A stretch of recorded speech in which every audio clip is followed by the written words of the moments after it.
काबिल सद एहतराम हज़रात सादात इज़ाम बिलखुसूस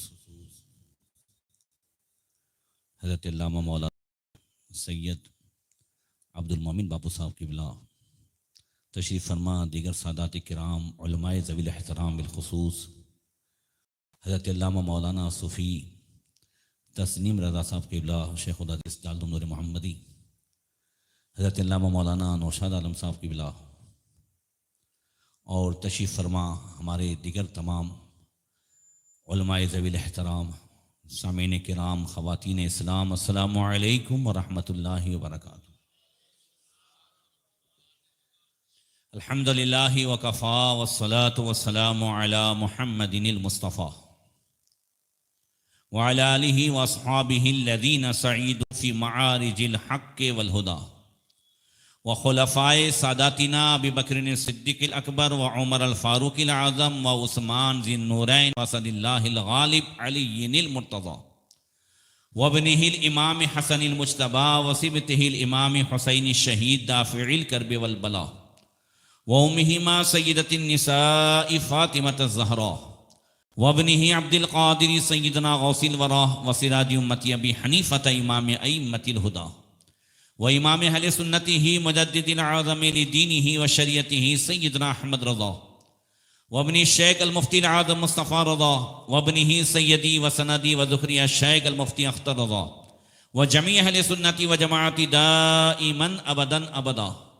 अम्मा बाद फ़अऊज़ु बिल्लाहि मिनश शैतानिर रजीम, बिस्मिल्लाहिर रहमानिर रहीम।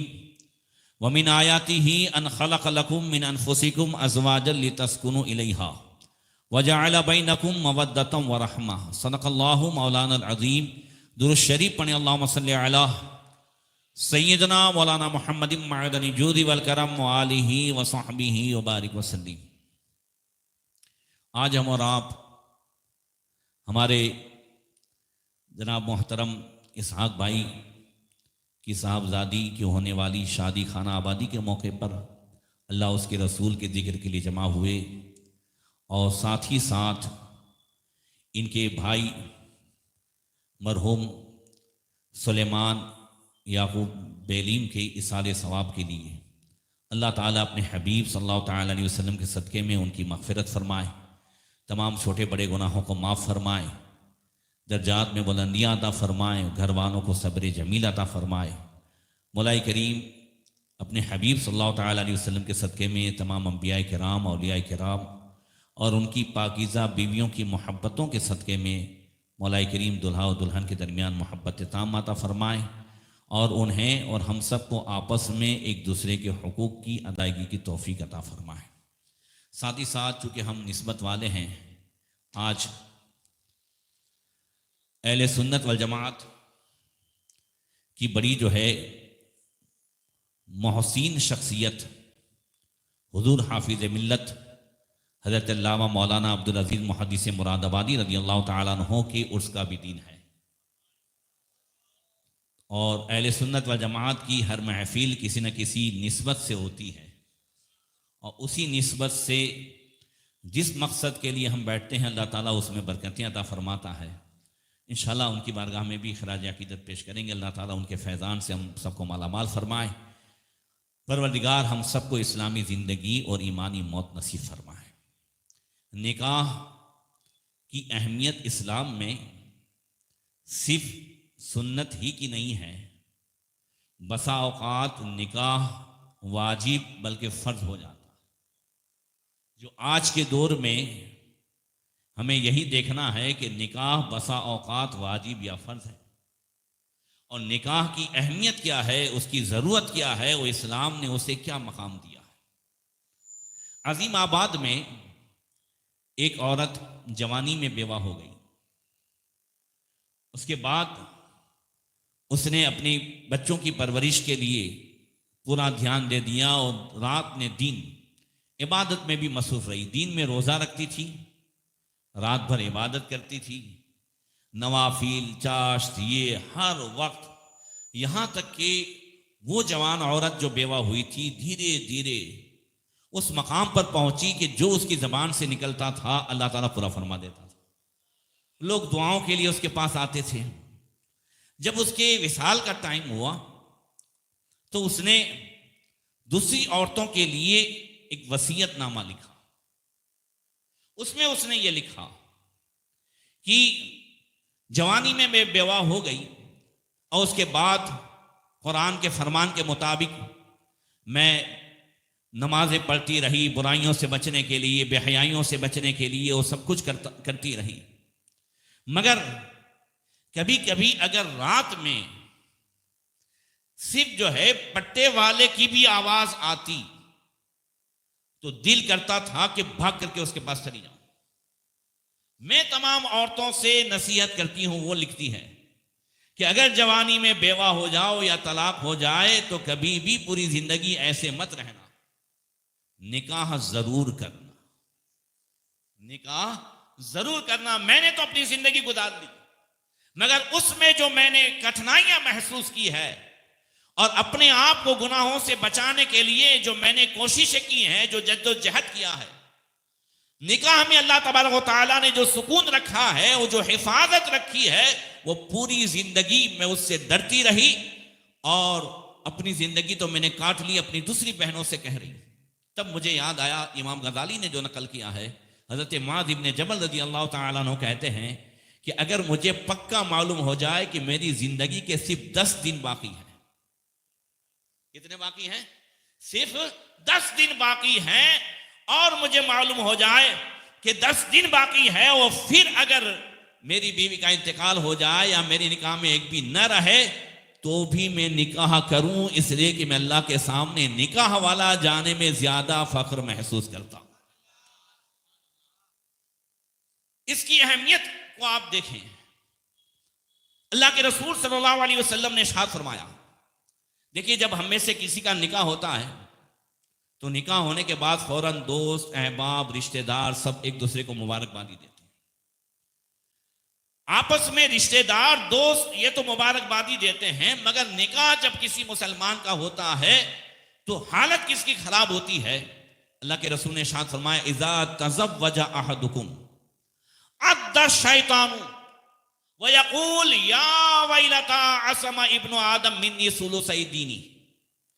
हुजूर ने फरमाया, जब तुम में से किसी का निकाह होता है, कोई शादी करता है, तो शैतान चीख मार के रोता है और वाविला करते हुए कहता है, हाय अफसोस, ये आदम के बेटे ने निकाह करके 66% दीन की हिफाजत कर ली है। कितने परसेंट? पता ये चला कि निकाह हकीकत में ये गुनाहों से हिफाजत, ये दीन से हिफाजत है। अगर आदमी निकाह के बंधन में आ जाता है तो फिर बहुत सारे गुनाहों से बच जाता है। इसलिए इस्लाम में निकाह सिर्फ ख्वाहिशात के पूरा करने का नाम नहीं है, इस्लाम ने निकाह को इबादत का दर्जा दिया है। फरमाया, मर रज़क़हुल्लाहु इमरातन सालिहतन फ़क़द अआनहु अला शत्रे दीनी फलयत्तक़िल्लाह फ़ी शत्रि सानी।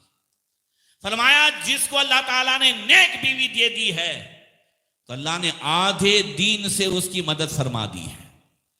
अब बकिया आधे में वो अल्लाह से डरता रहे तो निकाह का असले मकसद जो है वो गुनाहों से बचना है। क्या करना है?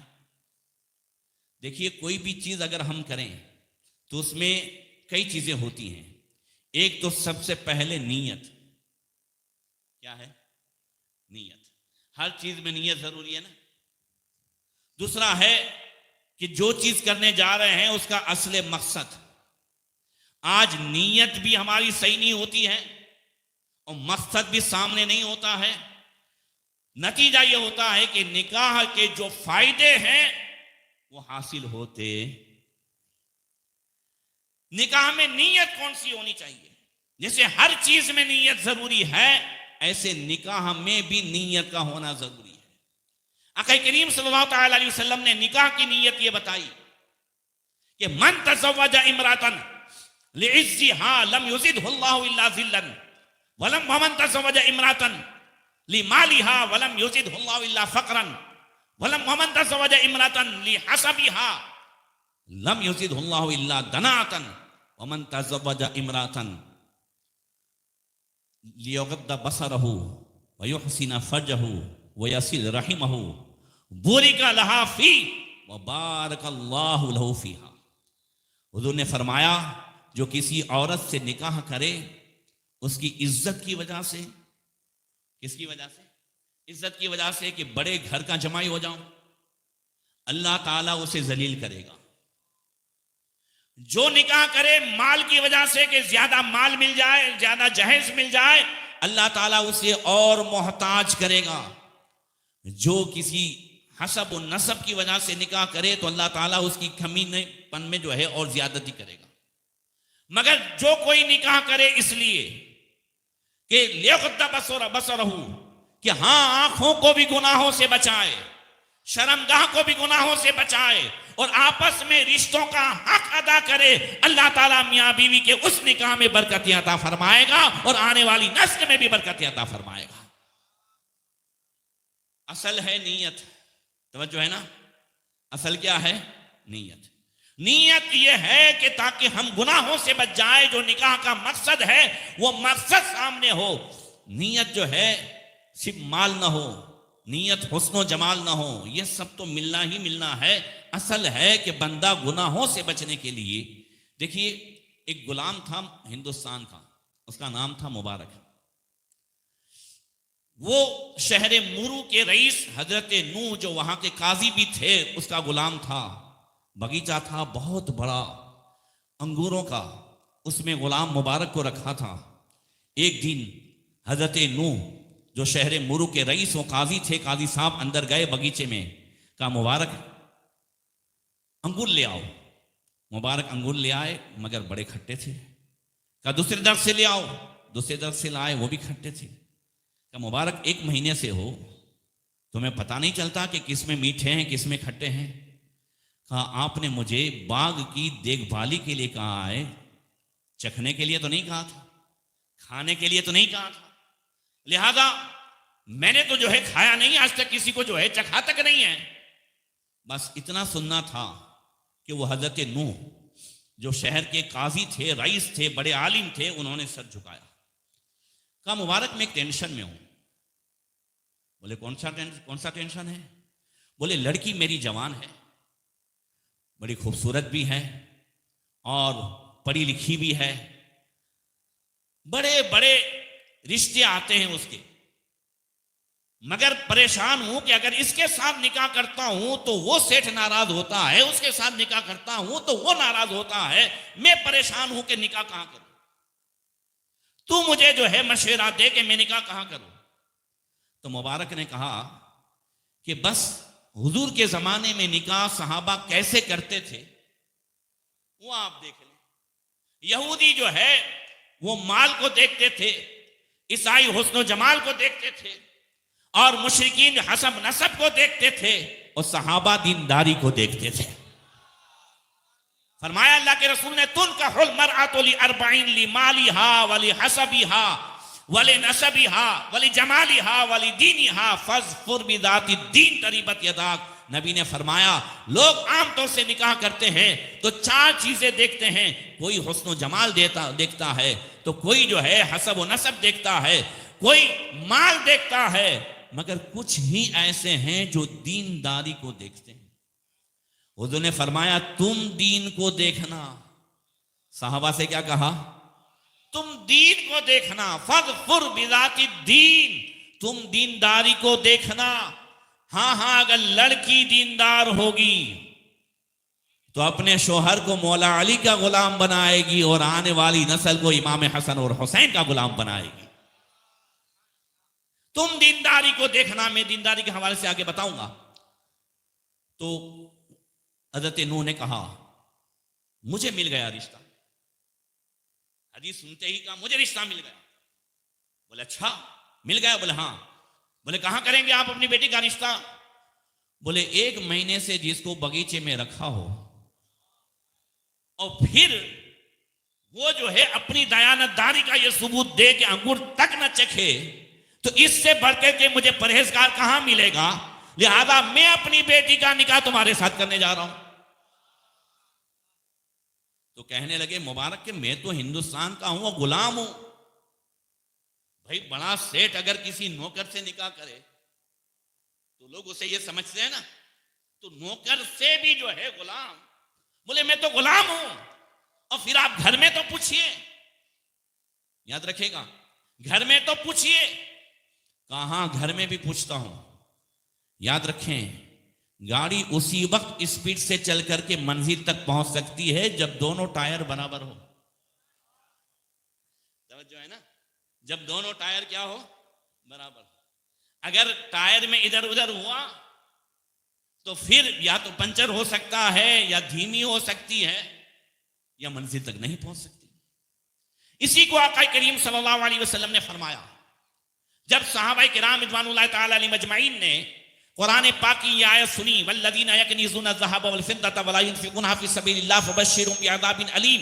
जो लोग सोना और चांदी जमा करते हैं और फिर उसकी ज़कात नहीं देते, वो दर्दनाक अजाब की जो है बशारत सुन ले। तो सहाबा कहते हैं, या रसूलल्लाह, सोना चांदी जमा करना ये अजाब का सबब है ज़कात न देने पर, तो हम कौन सा खजाना दुनिया में जमा करें? तो नबी ने फरमाया, लिसानन ज़ाकिरा व कल्बन शाकिरा व ज़ौजतन सालिहा तुईनुका अला अम्रि दुनिया का व दीनी खैरु मक्तसबहुन नास। ए माज़, जिक्र करने वाली जबान, शुक्र करने वाला दिल, और वो नेक बीवी जो दुनिया और दीन में तेरी मदद करे, अगर ये तीन चीज मिल जाए तो समझ लो अल्लाह ने सबसे बड़ा खजाना अता फरमा दिया। कौन सी जबान? जोर से बोलो, कौन सी? जिक्र करने वाली, गाली वाली जबान नहीं, गाने वाली जबान नहीं, गीबत वाली नहीं, चुगली वाली नहीं, बुराई वाली नहीं, तान वाली नहीं, लान वाली नहीं। कौन सी जबान? वो जबान कि आला हज़रत फरमाते हैं, दहन में जबान तुम्हारे लिए, बदन में है जान तुम्हारे लिए, हम आए यहां तुम्हारे लिए, उठे भी वहां तुम्हारे लिए। वो जबान जिक्र करने वाली हो। याद रखें, जो जिक्र में मुस्तफा की नात है वही जिक्र काबिल कबूल है। जिक्र क्या है? रूहानी गिजा है, और नाते मुस्तफा उसका नमक है। क्या है नाते मुस्तफा? उसका नमक है। बगैर नमक के कोई गिजा टेस्टफुल नहीं होती, और बगैर जिक्र मुस्तफा के कोई जिक्र खुदा टेस्टफुल नहीं होता। आला हज़रत फरमाते हैं, जिक्र सफ़ी के जब तक न मज़कूर हो, नमकीन हुस्न वाला हमारा नबी। फरमाया, शुक्र करने वाला दिल, जिक्र करने वाली जबान, और वो नेक औरत जो दुनिया और आखिरत में तेरी मदद करे। अगर बाप कहे कि मुझे जो है ये नेक साले, ये इमामे वाला, ये दाढ़ी वाला, ये नमाजी, मुझे इसको बेटी देनी है, तो फिर बीवी कहे कि आप बाप हैं, आपने गलत तो नहीं सोचा होगा ना, मेरे पास आधी है, आपके पास पूरी है। समझ में आ जाए, है ना? एक्सेप्ट कर ले भाई, मैं खुद से नहीं कह रहा हूं, हदीस में है नाकिसुल अक्ल है, तो आधी अकल है, वो एक्सेप्ट कर ले, वो कहे कि अल्लाह ने आपको पूरी दी है, तो अब आपने जो सोचा होगा वो बेहतर ही सोचा होगा। अब हजरत नूह यही जो है फरमाइश लेकर के पहुंचे बीवी के पास कि मैंने अपनी बेटी का रिश्ता हो। कौन सी बेटी? जो हुस्नो जमाल में बेमिसाल है, वो रिश्ते बड़े बड़े आ रहे हैं, कोई नहीं ले रहा है और गुलाम को देना है, ऐसा नहीं है। बात समझ में आ रही है? बड़े बड़े रिश्ते आ रहे हैं, और फिर आके कहे कि मैंने बेटी का रिश्ता गुलाम के साथ तय किया है। क्या है गुलाम के पास? क्या माल है? क्या उसके पास जो है बहुत बड़ा मकान है? नहीं, उसके पास अल्लाह का खौफ है, वो परहेजगारी है, तकवा है, इसी की बुनियाद पर मुझे शादी करनी है।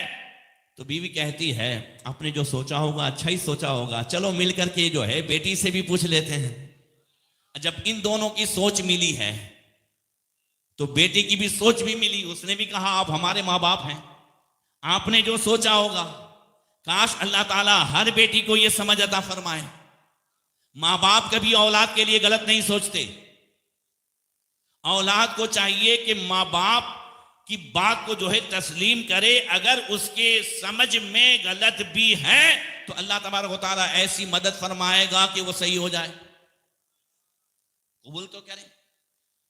बस बेटी ने कबूल किया, हजरत नूह ने निकाह किया मुबारक का अपनी बेटी के साथ, और फिर आधा माल उन्हें दिया, आधा माल उन्हें दिया।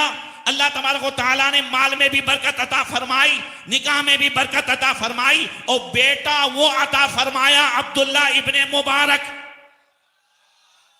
बेटा वो अता फरमाया अब्दुल्ला इब्ने मुबारक, जो हदीस का भी इमाम है, फिक्र का भी इमाम है, और शागिर्द है इमाम आजम अबू हनीफा के।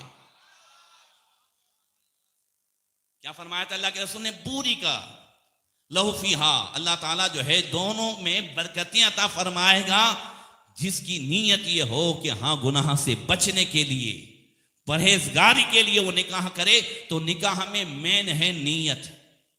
जोर से बोलो। अब दूसरी चीज आती है मकसद। मकसद क्या है? मकसद ये है गुनाहों से बचना। अगर इस पर ध्यान है, अब उसके बाद रिश्ते की तलाश, रिश्ता तलाशा। इन चार चीजों में मैंने बात की थी दीनदारी की। अब दीनदारी के ताल्लुक से समझा दूं, खास करके निकाह के बाद दीन की किस चीज की जरूरत है। दीनदारी से मुराद किसी दारुल की सनद हो, यह जरूरी नहीं है। आलिमा फाजिला हो, यह जरूरी नहीं है। दीनदारी सिर्फ नमाज को नहीं कहते। दीनदारी सिर्फ जो है वो अम्मा पारा याद करने को नहीं कहते। दीनदारी सिर्फ बुरके को नहीं कहते। हाँ, बेटी के अंदर नमाज भी हो, हाँ उसके पास बुरका भी हो, पर्दा भी हो, और साथ साथ दो चीजें जो हर माँ बाप को अपनी औलाद को देना चाहिए, खास करके बच्चियों को भी देना चाहिए, एक सब्र की नेमत, एक शुक्र की नेमत। घर को सही चलाने के लिए ये दो नेमतें जरूरी है। दीनदारी में अगर वो नमाजी है, अगर वो जो है पर्दादार है, सब कुछ है, पर्दे में भी रहती है, सब कुछ है, मगर उसके पास अगर शुक्र नहीं है, अगर उसके पास शुक्र नहीं है, वो गरीब घराने से आई और आला घराने में गई, दीनदार देख करके, बुरका देख करके, नमाजी देख करके आला घराने वाले ले गए। अब शुक्र नहीं है तो फख्र आएगा, शुक्र नहीं है तो तकब्बुर आएगा, शुक्र नहीं है तो गुरूर आएगा। और अगर आला घराने से है और कोई मिडिल क्लास वाले ले गए, तो अगर सब्र की नेमत है, सब्र और शुक्र औलाद को बचपन से सिखाएं, जो हजरत खातून जन्नत ने सैयदा ज़ैनब को सिखाया, और इसी तालीम का जो है समरा करबला में काम आया। बोलो, ये सैयदा ज़ैनब को किसने सिखाया था? ये सब्र की तालीम कहां से मिली थी? ये पर्दे की तालीम कहां से मिली थी? ये सैयदा ज़ैनब, जिनकी आवाज बगल के पड़ोसी ने भी कभी नहीं सुनी थी, ये तालीम किसने दी थी? ये मां खातून जन्नत ने दी थी। तो जरूरी है कि इन चीजों को सामने रखें, और फिर उसके बाद जब रिश्ता तय हो, स्टेप बाय स्टेप देखें कहां कहां हमसे चूक होती है। रिश्ता तय हुआ, आपस में बातचीत हो गई। अब जैसे ही रिश्ता तय हुआ, मंगनी कहो, व्यभिचार कहो, या जो भी कहो, ठीक है, ये हुआ है वादा। क्या हुआ है? वादा हुआ है ना। मंगनी हुई है, वादा हुआ है, फुला की लड़की फुला को पसंद आई है, फुला तारीख को कभी भी भविष्य में निकाह होगा, सौदा नहीं हुआ है। जब वादा हुआ है, सौदा नहीं हुआ है, तो अभी दोनों बात नहीं कर सकते, अभी दोनों एक दूसरे को अंगूठी नहीं पहना सकते, अभी दोनों जो है बस एक नजर देख लिया। हाँ, देखना ये हुक्म है, जायज है, बल्कि अल्लाह के रसूल ने फरमाया फंजुर इलैहा, हाँ हाँ उसे तू देख ले, तुझे जिंदगी गुजारनी है, देखना मना नहीं है। जिससे निकाह करना है या जिसको जो है पैगाम देना है निकाह का, तो उसे जो है देख लिया जाए, दिखवा लिया जाए, ये शरीयत में मना नहीं है। मगर उसके बाद आगे का जो सिलसिला है, ये तो सौदे का सिलसिला है ना जो हो रहा है। चाहे मोबाइल में बातें हो, चाहे जो है अंगूठी पहनाना हो, चाहे कुछ भी हो। अब मैं यहां पर कहूं, अब ये कुछ चीजें ऐसी हैं जो फैशन बन गई है। बुराई जब तक बुराई रहे तो इस्लाह हो सकती है, बुराई जब तक बुराई रहे तो मिटाया जा सकता है, बुराई जब तक बुराई हो तो तौबा की तौफीक मिल सकती है। मगर बुराई जब फैशन हो जाए, बुराई जब हक हो जाए, बुराई जब जो है समाज में एक हिस्सा बन जाए, तो अब उसके बाद उसे खत्म करना बहुत मुश्किल है। बोलो सही है? तो रास्ता क्या? आज अगर किसी लड़के की सगाई के बाद उसे बात से रोकना, या लड़की को बात से रोकना, या लड़की को, चाहे दीनदार घराना भी मैंने देखा है, तो उससे कहना कि लड़का तुझे अंगूठी नहीं पहनाएगा, या तू जो है लड़के को अंगूठी नहीं पहनाएगी, तो फौरन कहती है मेरी सारी सहेलियों ने किया है, ये तो हक है। सही है? रास्ता क्या? मैंने तो हराम कह दिया, आपने सुन लिया। ना आपसे कुछ हो सकता है, ना मुझसे कुछ हो सकता है। हो सकता है कुछ? रास्ता एक है, अगर करो। बाहर मुल्कों में तो शुरू हो गया है, अहमदाबाद में भी शुरू हो गया है। वो रास्ता ये है कि जब तय हो जाए, फिर शादी लेट क्यों होती है? तो सारे मामलात की वजह से कि भाई लेन देन है, ये है, वो है, 2 साल चाहिए, 1.5 साल चाहिए, ये करना है, ये जमा करना है। इसी की वजह से घर में बैठ करके इमाम साहब को बुला करके आमने सामने बिठा करके निकाह करा दो। 2 साल के बाद शानदार रुखसती रखो। सही है? और आप कहें नहीं हमको फिर निकाह करना है, तो तजदीद निकाह कर लो,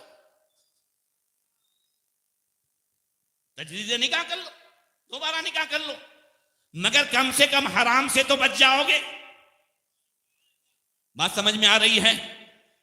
घर में सबको मालूम है कि इसका जो है इसके साथ रिश्ता हुआ है, तो अब बिठा करके दो को बुला करके और वकील गवाह करके और साथ में इमाम साहब को बुला करके निकाह पढ़ा दे। कम से कम हराम से तो बचोगे। अब लड़की तजबी करेगी, सब कुछ होता ही है, सारे हराम काम होते ही हैं। अब हराम काम से बचना कैसे?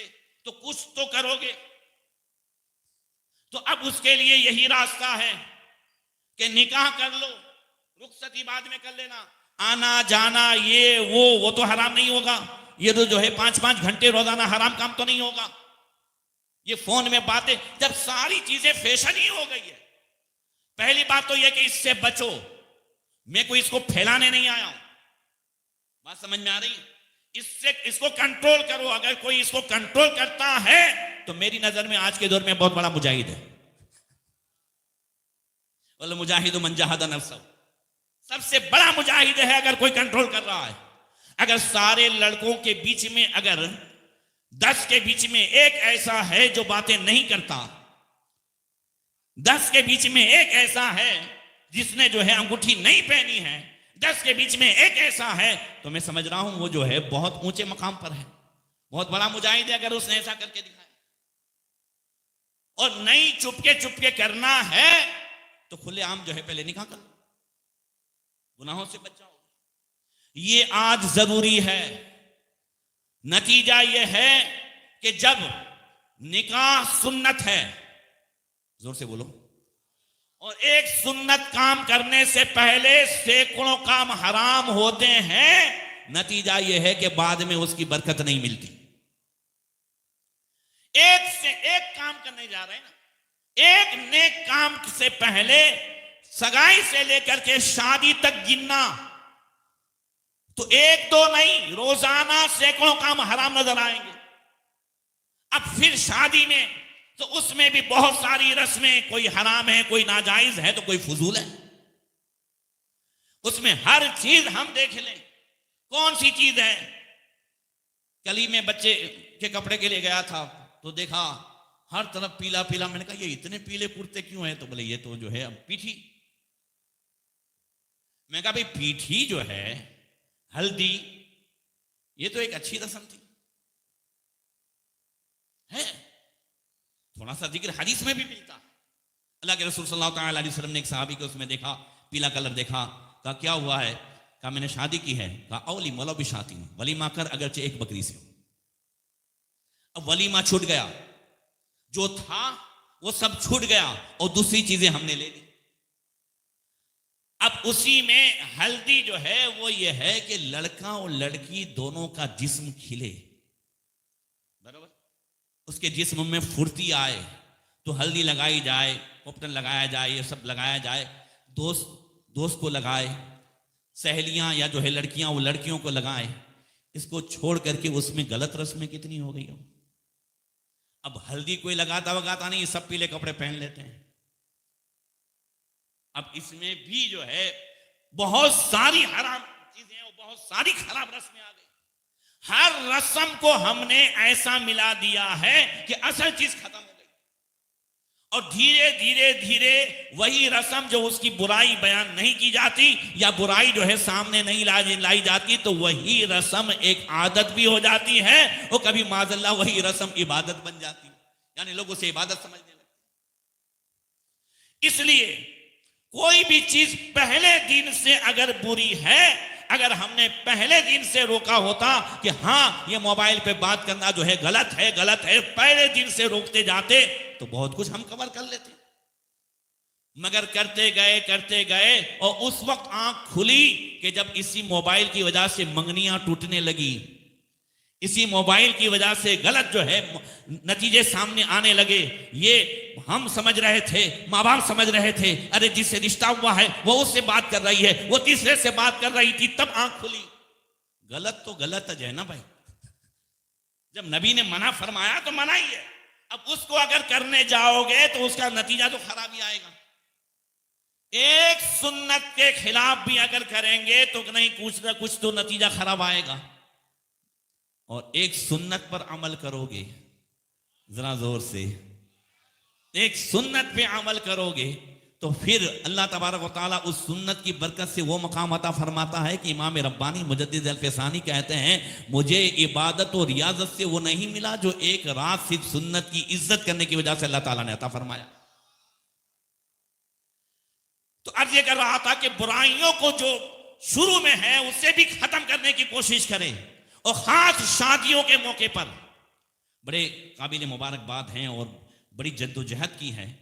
ऐसी महफिल शादियों के मौके पर होना ये घर वाले के लिए जिहाद से कम नहीं है। बात समझ में आ रही?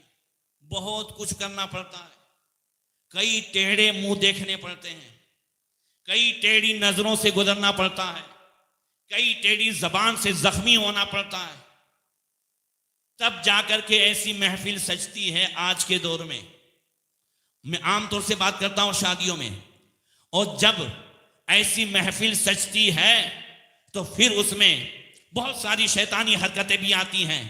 ऐसे मौके पर बंदा कड़क रहे, सलामत रहे, और यह है कि नहीं मैं डीजे नहीं लाऊंगा तो नहीं लाऊंगा, जोर से, डीजे नहीं लाऊंगा तो नहीं लाऊंगा, नहीं नचवाऊंगा तो नहीं नचवाऊंगा। अल्हम्दुलिल्लाह ये आगे बढ़े हैं। रतनपुर में भी हमने चंद महीनों से, और जिस वक्त ये कानून बना था उसके 15 दिन के बाद ऐसे घर में शादी थी कि जहां आज तक ऐसी कोई शादी हुई नहीं थी कि बाहर से नाचने वाली ना बुलाई हो।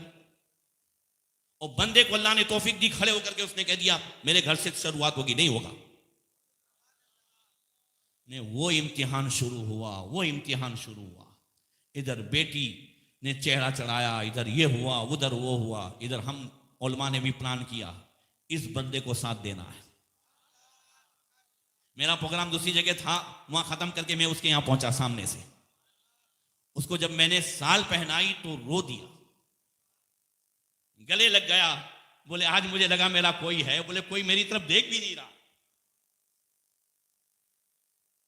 बात समझ में आ रही है? हमने अब याद रखिए, सोचिए कि हमने नाच गान इन सबको क्या बना लिया, क्या कर लिया है। क्या इसके नुकसानात को हम नहीं देखते? मैंने अक्सर बताया है, आज भी बता देता हूं। हजरत हकीमुल उम्मत मुफ्ती अहमद अल खान साहब नईमी रहमतुल्लाह ताला अलैह फरमाते हैं कि जो दुल्हन नाचते नाचते लाई जाती है, आने के बाद पूरे घर वालों को नचवाती है। और ये जितने डीजे बाजे सब हैं, मुझे आप बताएं अल्लाह ताला ने हर चीज में तासीर रखी है कि नहीं? जोर से बोलो। परसों मेरी एक जगह मीटिंग थी, मुझे बुलाया गया था, तो मैंने टाइम दिया कि भाई मैं बुधवार को आऊँगा। हुआ ये कि मुझे शाम को मैसेज आया कि हज़रत मत आइएगा, अभी 15 दिन और लगेंगे। समझाते समझाते अभी 3 खानदान और टेढ़े हुए हैं। इसी के लिए था कि शादी ब्याह में जो है डीजे बाजे नहीं लाने। आप सोचें कि अल्लाह ने हर चीज में तासीर रखी है, हर लफ्ज में तासीर रखी है, हर बात में तासीर रखी है। जब हर चीज में तासीर है, आप मुझे अशरफ कहो तो मेरे फेस पे तासीर आएगी, अशरफ फला कहो तो भी फेस पे असर आएगा। बोला आएगा कि नहीं? अशरफ भाई कहो तो चेहरे पे असर आएगा। इनको जो है हाजी साहब कहो, साहब कहो, बराबर है, इसहाक भाई कहो, चेहरे पे आएगा कि नहीं आएगा? बस हर लफ्ज में तासीर है।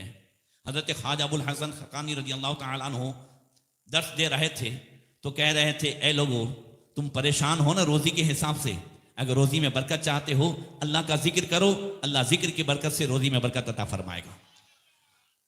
तुम्हें बुखार है, अल्लाह का जिक्र करो, अल्लाह के नाम की बरकत से बुखार उतर जाएगा। तुम्हें सर में दर्द है, अल्लाह का जिक्र करो, अल्लाह के जिक्र की बरकत से सर में दर्द चला जाएगा। तुम ओहदा चाहते हो, अल्लाह का जिक्र करो, अल्लाह के जिक्र की बरकत से ओहदा मिलेगा। हर समस्या का हल अल्लाह का जिक्र है।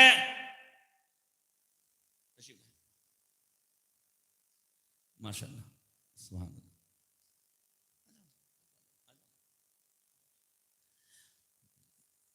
बुलंद आवाज से कह दे सुभान अल्लाह। हर समस्या का हल अल्लाह का जिक्र है। जब बाहर निकले तो हकीम बू अली सीना जो है उस दर्स में बैठा था, बड़ा फलसफर आदमी, ख्वाजा अबुल हसन खरकानी से कहता है, हजरत बात समझ में नहीं आई, हर समस्या का हल एक ही कैसे हो सकता है? सारी बीमारियों की एक दवाई कैसे हो सकती है? हमारे पास कोई आता है, सर में दर्द है तो हम अलग दवाई देते हैं, पेट में दर्द है तो अलग दवाई देते हैं, बुखार है तो अलग दवाई देते हैं। आप कहते हैं सर में दर्द है तो भी अल्लाह का जिक्र, बुखार है तो भी अल्लाह का जिक्र, रोजी में बरकत चाहिए तो अल्लाह का जिक्र। आपने फारसी में कहा, ओ खर चेदानी, ओ गधे, तुझे क्या मालूम? अब भरे मजमे में इतने बड़े आदमी को गधा कह दिया। थोड़ी देर में देखा हजरत ख्वाजा अबुल हसन ने कि उसके पूरे जिस्म में ठंडी में पसीना आ रहा था। फजर के बाद का टाइम था, ठंडी में पसीना आ रहा था। कहा रे बोली तुझे पसीना आ रहा है? कहा हजरत भरे मजमे में मुझे गधा कह दिया तो पसीना नहीं आएगा। कहा यही तो समझाना चाहता हूं, जब लफ्जे गधा में यह तासीर है कि तुझे ठंडी में पसीना आए तो मेरे खुदा के नाम में कितनी बड़ी तासीर होगी। अब समझ में आया कि जब हर चीज में तासीर है तो शादी से पहले डीजे लाओगे, उसमें कैसेट बजेगी, उसमें भजन होगा, उसमें जो है सबसे मदद, गैरों से मदद मांगी जाएगी। अब उसमें नाच नाच के दोगे तो फिर उसका बुरा असर पड़ेगा। बाद में जो है घर में बलाएं आएंगी, बाद में घर में झगड़े होंगे, आपस में तू तू मैं होगी, और बाद में आप आराम से कहेंगे धाम धूम से शादी की थी तो किसी ने कुछ कर दिया। सही है? नहीं, हमेशा अपने तरफ देखो कि मुझसे ये गुनाह हुआ था, इस वजह से ये मुसीबत आई है, ताकि तौबा की तौफीक मिल जाए। अगर शादी से पहले नाच गान डीजे बाजे होगा तो फिर बाद में बलाएं आएंगी, और शादी से पहले अल्लाह रसूल का जिक्र होगा बुलंद आवाज से, अल्लाह ताला उसकी बरकतें अता फरमाएगा। अब एक और रस्म है, फटाके। क्या है मुझे बताओ जोर से, फटाका फजूल खर्ची है कि नहीं? मैंने अभी बताया था आपको कि अब तो हम लोगों ने माज़अल्लाह मिलाद में भी शुरू कर दिया फटाके, अब हर चीज में फटाके, उर्स में भी फटाके, चादर चढ़ाने जाते हैं फटाके। फटाका फजूल खर्ची है कि नहीं? उसे कोई अक्लमंद कहेगा कि ये किसी काम की चीज है? मैंने एक मिसाल दी थी, आपको याद हो तो फिर याद दिला देता हूं। अगर मैं 100 का बंडल ये हाथ में लेकर के उसमें आग लगाऊं, आप मेरा हाथ पकड़ोगे कि नहीं? आप पागल कहोगे कि नहीं? अगर छिटक गई है, 100 का बंडल जला रहे हो, तो 100 का बंडल में बगैर आवाज के जलाऊं तो पागल, लोग आवाज से जलाएं। बापू बात तो वही है ना, आवाज से जलाएं तो आवाज से जलाएं तो अकलमंदी। भाई उसमें जो है बस वहां ऊपर जाकर के आवाज आई, पैसा तो 500 रुपया जलाना, पैसा तो 1000 रुपया जलाना, पैसा तो जला ही जला है।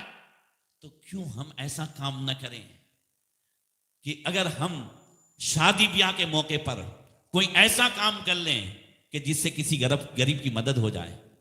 अल्लाह ने बहुत दिया है तो अपने खाने के साथ किसी गरीब को भी शामिल कर लो। तेरे यहां शादी है, चल तू नहीं कर सकता, हमारे साथ शामिल हो जा।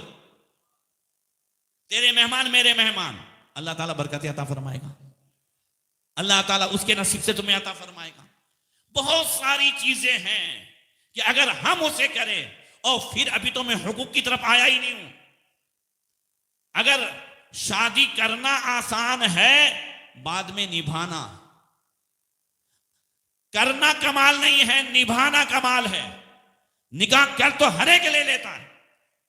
निकाह इस्लाम में यह नहीं है कि देखा देखी की जाए। और मैं तो अक्सर कहता हूं कि अगर मुसलमान एक चीज से बच जाए ना, तो बहुत सारी बुराइयों से बच सकता है। वो है देखा देखी। क्या है वो? क्या है? देखा देखी। मैं तो हज तरबियत में जाता हूं तो वहां भी कहता हूं, यहां जो सिखाया जाता है सीखो और वो करो, देखा देखी वहां मत करना।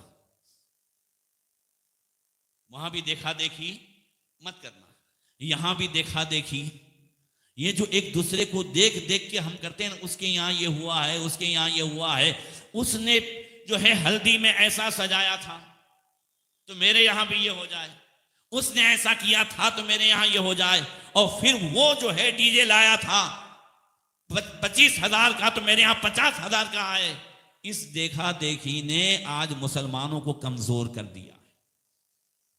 अच्छा, फिर निकाह भी हमने कर लिया तो भी देखा देखी, रस्में सारी की तो भी देखा देखी, खिलाया तो भी देखा देखी। अब उसके बाद सीट पे बैठ तो गए ड्राइवर की, अब यहां देखा देखी चलेगी? घर चलाने का स्टीयरिंग हाथ में ले तो लिया, 3 मरतबा काजी साहब ने कहा था कबूल है कबूल है कबूल है, तो अपने तो समझा कि तो जो है रशीदा को ने फरीदा को कबूल करवा रहा है। रशीदा ने फरीदा खाली कबूल करने की नहीं है, यहां पूरे जो है घर चलाने को कबूल करना है ना। घर चलाने का स्टीयरिंग दिया जा रहा है। अब तू बैठ रहा है तो अब तुझे जो है यहां देखा देखी काम नहीं आएगी, यहां सीखना होगा कि अल्लाह ने घर चलाने का स्टीयरिंग जो तुझे दिया किस अंदाज से दिया, अल्लाह ने कौन सी डिग्री दी।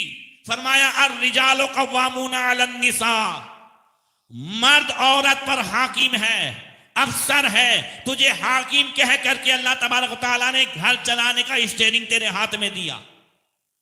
क्या दिया? जोर से बोलो। घर चलाने का स्टीयरिंग तेरे हाथ में दे दिया। अब उसके बाद आगे फरमाया जब तेरे हाथ में है, अच्छा एक बात और बताई अल्लाह तबारक व तआला ने, फस्सालिहातु कानितातुन हाफिजातुन लिल-गैबि बिमा हाफिज़ल्लाह। फरमाया ये नेक औरतें हैं और अल्लाह तबारक व तआला की मुतीअ फरमा बरदार हैं, और जब मर्द ना हो तो पीछे से वो हिफाजत करने वाली है। बिमा फद्दलल्लाहु बअदहुम अला बअद व बिमा अनफक़ू मिन अमवालिहिम। और अल्लाह ने मर्द को फजीलत इसलिए भी दी है कि मर्द पैसा खर्च करता है। जोर से और जोर से बोलो, मर्द क्या है? पैसा खर्च करता है। मर्द इसलिए अफजल है कि औरत पर पैसा खर्च करे। फिर वही मर्द अगर औरत के यानी अपने ससुराल वालों से जहेज या और किसी चीज की तमन्ना करे तो इसको कोई फजीलत मिल सकती है? फिर तो ये भिखमंगा हो सकता है। अल्लाह का शुक्र है कि गुजरात में जहेज की ये इतनी वो नहीं है, अल्लाह का एहसान है, जहेज की ये लानत यहां नहीं है अल्हम्दुलिल्लाह। मगर फिर भी अगर किसी भी एतबार से औरत को दबाता है कि तेरे भाई के पास ये लिया, कि तेरे पास ये लिया, तो उसको समझना चाहिए कि अल्लाह ने तुझे फजीलत दी है। उसमें से एक सबब बताया था, वबिमा अनफक़ू मिन अमवालिहिम, मर्द माल खर्च करते हैं इस वजह से भी अफजल है। और फिर आगे फरमाया वल्लाती तखाफूना नुशूज़हुन्ना फ़ईज़ुहुन्ना वहजुरुहुन्ना फिल मदाजी। फरमाया औरत अगर नाफरमान है, बात बात में नाशुक्री करती है। औरत की सबसे कमजोरी यह है कि उसकी जबान पर अक्सर नाशुक्री रहती है।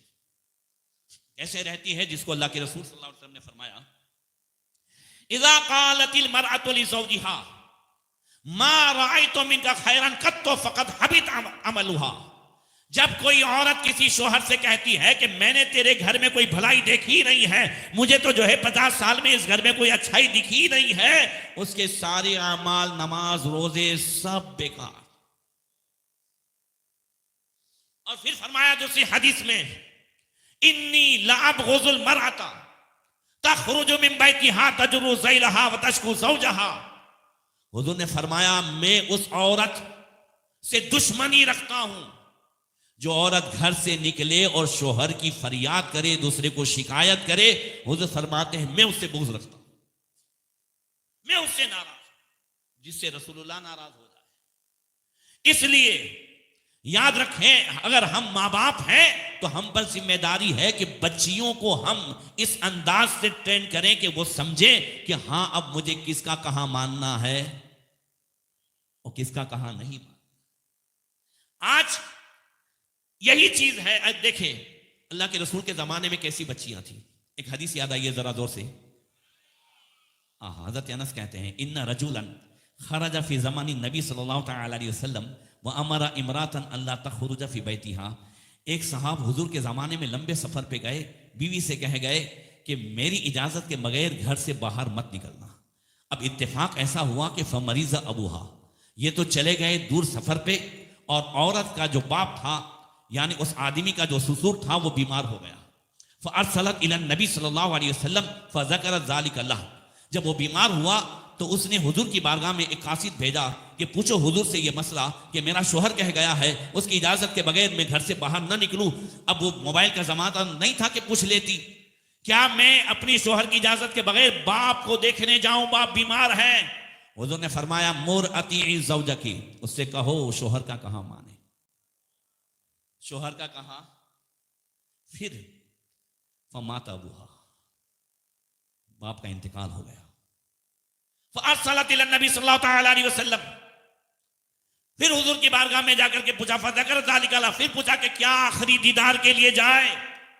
फिर हुजूर ने फरमाया, मुर अती ज़ौजकी, उससे कहो शोहर का कहां माने। शोहर का कहां माना और नहीं गई, जोर से नहीं गई, है ना। वो कल की बच्चियां थी, बाप का आखिरी दीदार करने भी नहीं गई। अब ये हुआ, अब तक वो हुजूर की बारगाह में भेजती थी, अब मुस्तफा करीम ने भेजा, फ़अरसलन नबी सल्लल्लाहु अलैहि वसल्लम इलैहा इन्नल्लाह तआला क़द गफ़र लि अबीहा लि ताअति ज़ौजिहा। अब हुजूर ने आदमी भेज करके कहा, जाओ उससे कह दो तूने शोहर का कहा माना है, अल्लाह तबारक व तआला ने उसी बदले में तेरे बाप की बख्शिश फरमा दी है।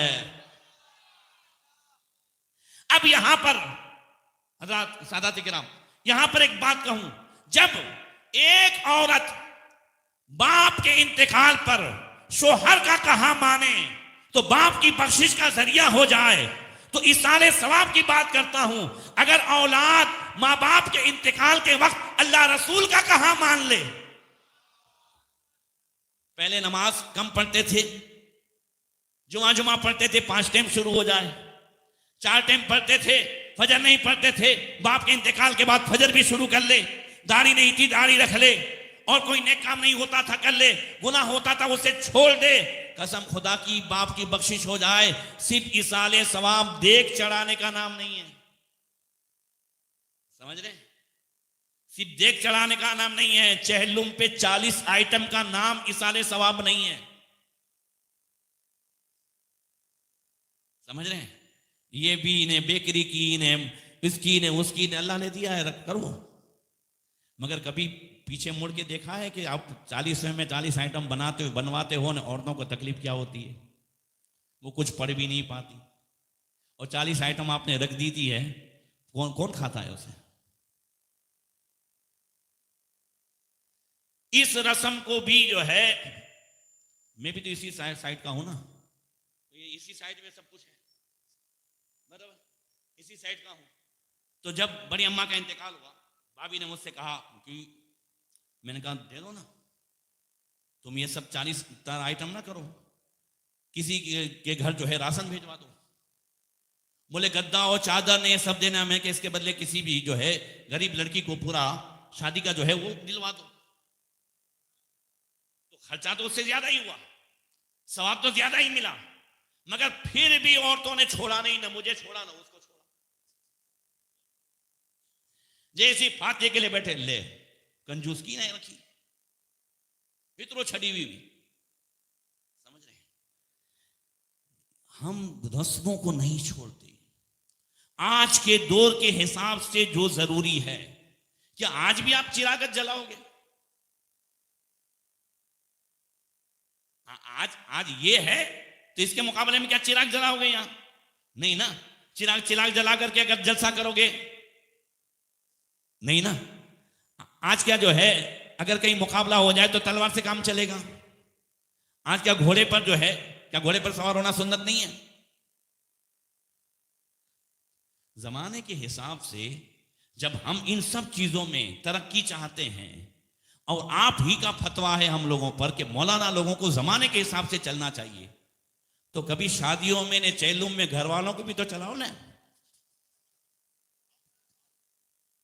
बात सही है कि नहीं है?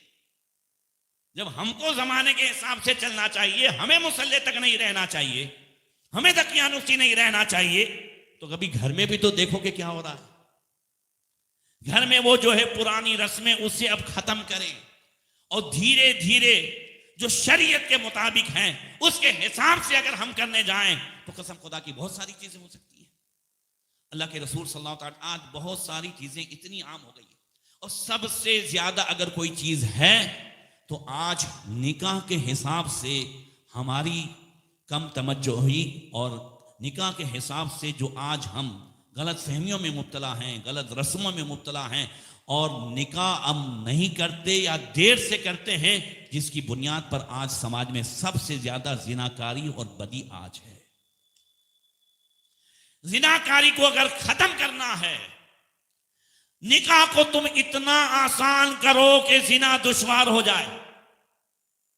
क्या हो जाए? और निकाह महंगा करोगे तो जिना सस्ता हो जाएगा। और आज लोगों ने जितना जो है निकाह के मामले में सख्त रवैया अपनाया है, अगर कोई है उसके पास सारी सलाहियतें हैं और दूसरी शादी करता है तो लोग उसके ताल्लुक से बोलेंगे, मगर उसी औरत से पहले जिनाकारी करता था तो कोई ना बोले। समझो है ना मेरी बात? जिस औरत से जिनाकारी कर रहा था तो उस वक्त कोई नहीं बोल रहा था, मगर उसी से उसने शादी कर ली, अब सबकी जबान खुल गई। लो तो वो करीने बैठा है, तो तेरे करीने बैठा है, तो दो लेके बैठा है, तो तीन लेकर के बैठा है। हमने आज निकाह के हवाले से जो इस्लाम का तसव्वुर था, अल्लाह के रसूल सल्लल्लाहु अलैहि वसल्लम ने इतने निकाह फरमाए, उसमें से कुंवारी कितनी और बेवा कितनी? जोर से बोलो।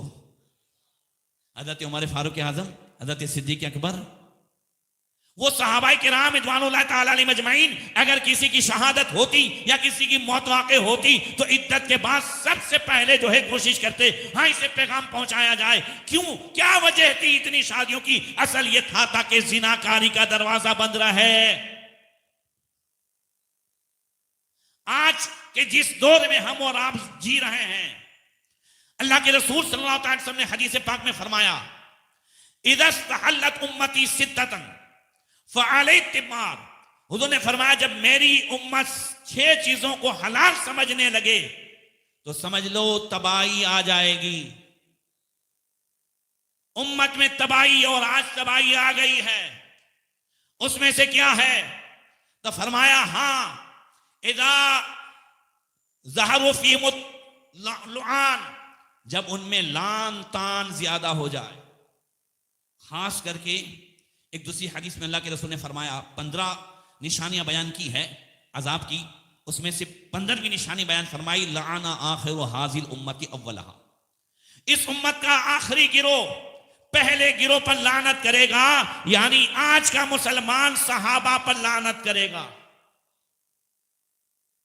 ये लान तान जब आम हो जाए, पान के गल्ले पे बैठ करके जब अमीर माविया रज़ियल्लाहु ताला अन्हु के हवाले से बातें होने लगे, सहाबा के हवाले से बातें होने लगे, तो समझ लो ये उम्मत की तबाही है।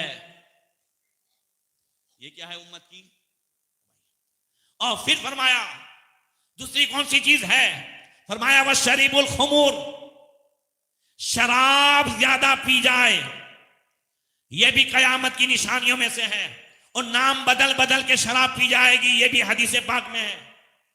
अल्लाह के रसूल सल्लल्लाहु अलैहि वसल्लम ने फरमाया लोग शराब पिएंगे, शराब आम हो जाएगी, और नाम बदल बदल करके विस्की, फिस्की और ताड़ी, न जाने क्या क्या नाम देंगे।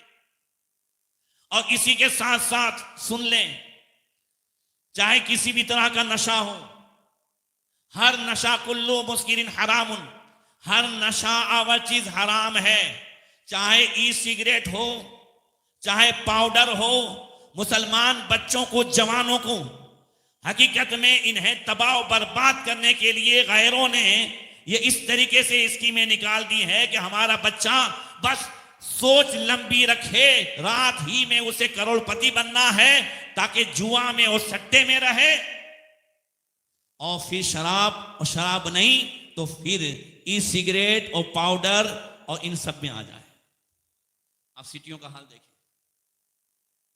अक्सर मुसलमान महल्ले में यही सारी चीजें हैं। और आज हमें यह जानना है कि हमारा चाहने वाला कौन है और हमें बर्बाद करने वाला कौन है।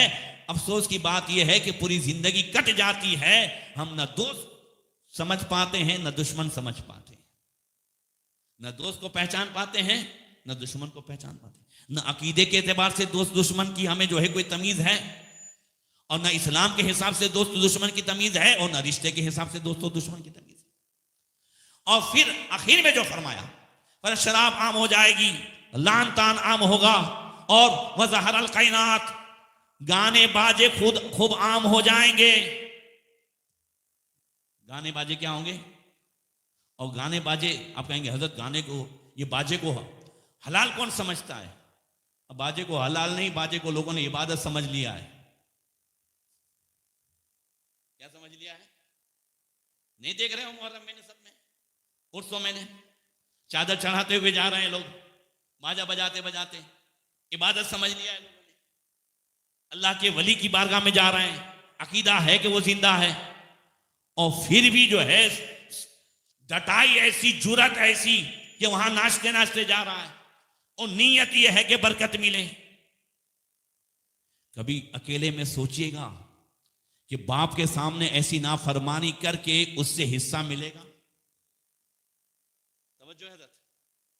बाप के सामने अगर कोई इस तरीके से नाफरमानी करे, ढटाई करे, और बाप को नाराज करे, और फिर हिस्सा लेने की कोशिश करे, तो बाप वरासत में हिस्सा न दे तो तुझे मदार में से बरकत का हिस्सा मिलेगा। सोचिए। इसीलिए आज जो कल फैज मिलता था ना, मोहम्मद शाह बापू रहमतुल्लाह ताला अलैह की बारगाह से, शाह आलम की बारगाह से, मेरा दातार की बारगाह से रात रात में फैसले होते थे। अब 14-14 महीने हो जाते हैं, फैसले नहीं होते। सोचने की, देने वाला तो अल्लाह ने उनको बनाया ही है, मगर किसी को नाराज करके आप चाहें कि ले लूं, तो अल्लाह ने उनको बाइख्तियार भी बनाया है। अब हमारे काम नहीं होते तो हमें सोचना है कि गलती हमारी कहां है। और आखिरी बात, वक्तफर रिजाल बिन रिजाल वन निसा बिन निसा, हुज़ूर ने फरमाया, हाँ, पांचवी छठी बात यह होगी कि मर्द अपनी ख्वाहिश मर्द से पूरी करेगा, औरतें अपनी ख्वाहिश अपनी औरतों से पूरी करेगी। ये लिस्बियन, ये गेइज्म, ये सारी चीजें हकीकत में समाज में बढ़ रही है, उसकी वजह है निकाह की तरफ कम तवज्जो। खास करके लड़कियां अगर 15-16 साल की हो जाए तो मेरा जो है आपको मशवरा यह है कि आप कहीं ना कहीं उसका रिश्ता जरूर कर दें। 18 साल की हो जाए निकाह कर दें, तवज्जो है ना, रिश्ते से बांध दें। 14 साल 15 साल जैसे ही वो समझदार हो जाएं, रिश्ते से बांध दें। और नहीं तो मैंने आपसे कहा घर बैठे निकाह हो जाए, कम से कम इतना होगा कि वो कहीं और बातें नहीं करेंगी। इसलिए कि मोबाइल ने जो आज हमारा माहौल खराब किया है, मोबाइल ने जो आज समाज के अंदर बुराइयों बेहयाइयों को जो आम कर दिया है, उसको कंट्रोल में करने का एक ही इलाज निकाह है। जोर से बोलो क्या है? और सस्ता निकाह, आसान निकाह, जितना हो सके उसके मकसद को देखें। एक प्यारा निकाह हुजूर की बारगाह का आप तक पहुंचाऊं, बात खत्म करता हूं। अल्लाह के रसूल सल्लल्लाहु अलैहि वसल्लम तशरीफ फरमा है। एक औरत आके कहती है, या रसूलल्लाह, मैंने अपने आप को आपको हिबा कर दिया है, अपने आप को आपको जो है गिफ्ट कर दिया है। अल्लाह ताला 22वें पारे में फरमाता है, इमरातन लिनफ्सिहा खालिसतन लका मिन दुनिल मुमिनीन, अगर कोई औरत अपने आप को, ए महबूब, आपको हिबा करे तो वो आपकी है, दूसरे मोमिनों के लिए नहीं है, आपकी खुसूसियत है। हुजूर खामोश रहे। एक सहाबी खड़े हुए, या रसूलल्लाह, अगर आपको जरूरत नहीं है तो इससे मेरा निकाह करा दें। हुजूर ने फरमाया ठीक है। औरत भी तैयार हो गई। हुजूर ने फरमाया, तेरे पास क्या है मेहर देने के लिए? मेहर समझते हो ना? मेहर बरकत वाला पैसा है। जोर से बोलो। अगर औरत खुशी से 100 रुपया 500 रुपया जो भी अपने महर के पैसे में से शोहर को दे और वो धंधे में लगाए तो अल्लाह ताला पूरी जिंदगी उसमें बरकत अता फरमाएगा। इसको कुरान ने बरकत वाला पैसा कहा है। तो महर का पैसा बरकत वाला पैसा, तो वो महर देने के लिए तेरे पास क्या है? या रसूलल्लाह, कुछ भी नहीं है। बोले जाओ कहीं ढूंढ लाओ कुछ भी। इधर उधर गए, कहीं नहीं मिला। वापस आए, गए, रसूलल्लाह कुछ भी नहीं मिला। कहा कुछ चढ़ावा ही दे दो, एक अंगूठी ही दे दो, कुछ तो दो। बोले या रसूलल्लाह कहीं नहीं है। तो उन्होंने फरमाया फिर मैं कैसे करूं? अब वो मायूस होकर के जाने लगे। और हुजूर के दर से कोई मायूस चला जाए, हो ही नहीं सकता। मां सुईल रसूलुल्लाह सल्लल्लाहु अलैहि वसल्लम शैन का तो फकाल ला। हज़रत जाबिर कहते हैं, हुजूर से किसी ने मांगा हो और नबी ने फरमाया नहीं है, ऐसा हुआ ही नहीं है। वहां क्या जूदो करम है शहेबत हाँ तेरा, नहीं सुनता ही नहीं मांगने वाला तेरा। हुजूर ने फरमाया आओ बुलाओ उसको। आए। हुजूर ने फरमाया पैसा नहीं है, दिरहम नहीं है। कुरान कितना याद है। पहले कहा दिरहम नहीं है, दिनार नहीं है, पैसा नहीं है, कुछ भी नहीं है। अब हुजूर ने फरमाया कुरान कितना याद है। या सुना, ये भी सूरत याद है, ये भी सूरत याद है, ये भी सूरत याद है। जितनी नाजिल हुई थी कहा सब याद है। हुजूर ने फरमाया मैंने इसी की बरकत से तुम्हारा निकाह कर दिया। ऐसे ऐसे निकाह भी हुए हैं, ऐसे ऐसे पाकीज़ा निकाह भी हुए हैं। और आज हमारे यहाँ क्या है?